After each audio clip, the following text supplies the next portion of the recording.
গতকালকে আমাদের এই প্রিন্স ফরহাদ 0.2 তে একটা প্রোগ্রাম আপলোড করা হয়েছিল যে ঈদের টাকা মানে ঈদের শপিংয়ের টাকা তিনি রেখেছিলেন এই জুয়া খেলা শেষ করে ফেলাইছেন সেই টাকা।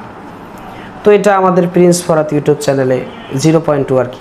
তো এটা আপলোড করা হয়েছে, যেহেতু এটা ছোটো চ্যানেল, কম মানুষই দেখে, 300-400 মানুষে দেখে, 500-1000 মানুষে দেখে।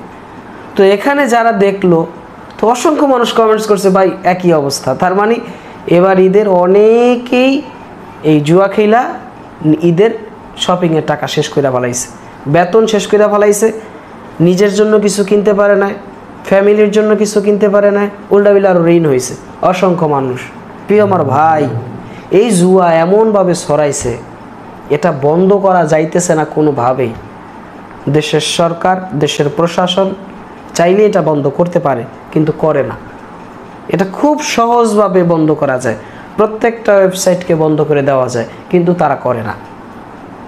এই যে ডিপোজিটের যে সিস্টেমগুলো রাখছে, প্রত্যেকটা নাম্বারে ফোন দিয়ে ওরা কিন্তু মানে ট্র্যাক করে ধরতে পারে কে কে এজেন্ট। সারা বাংলাদেশে পুলিশ চাইলে 24 ঘন্টার মধ্যে সারা বাংলাদেশের সব এজেন্টকে ধরে ফেলাইতে পারে, ধরবে না, এরা ঠেকছে।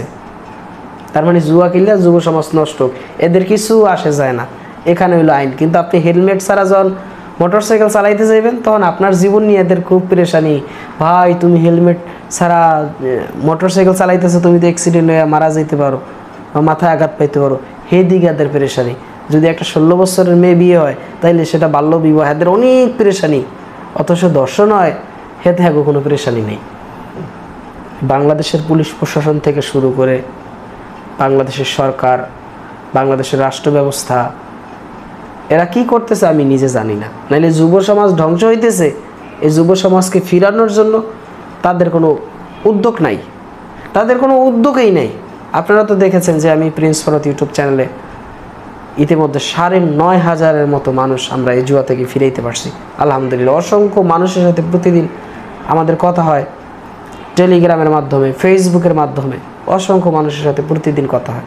তো এই যে জুয়া খেলা নিজের টাকা সব নষ্ট করে এখন ঈদ মাটি, মানে ঈদ করতে পারতেছে না।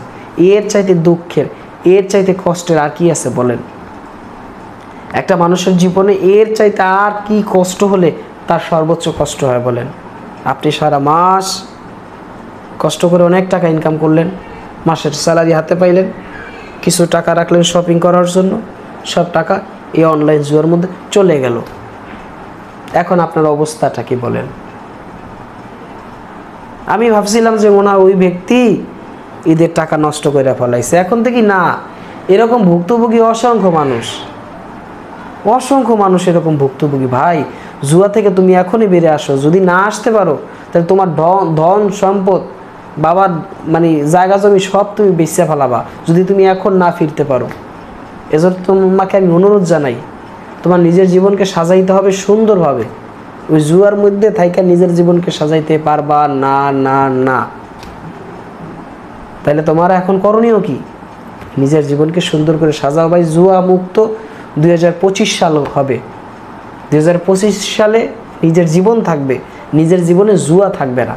এই জুয়াকে চিরবিদায়, কমেন্টসে লেখো যে প্রিন্স ভাই এই জুয়াকে আজকের পর থেকে চিরবিদায় দিয়ে দিলাম। তুমি সফল হয়ে যাবা, তুমি সফল হবা, এতে কোনো সন্দেহ নাই। জুয়ার মধ্যে থাইকা নিজেকে সফল বানাইতে পারবা না, চেষ্টা করলেও পারবা না। এতক্ষণ সাথে ছিলাম আমি প্রিন্স ফরহাদ। সকালে ভালো থাকবেন, সুস্থ থাকবেন। আল্লাহ হাফেজ।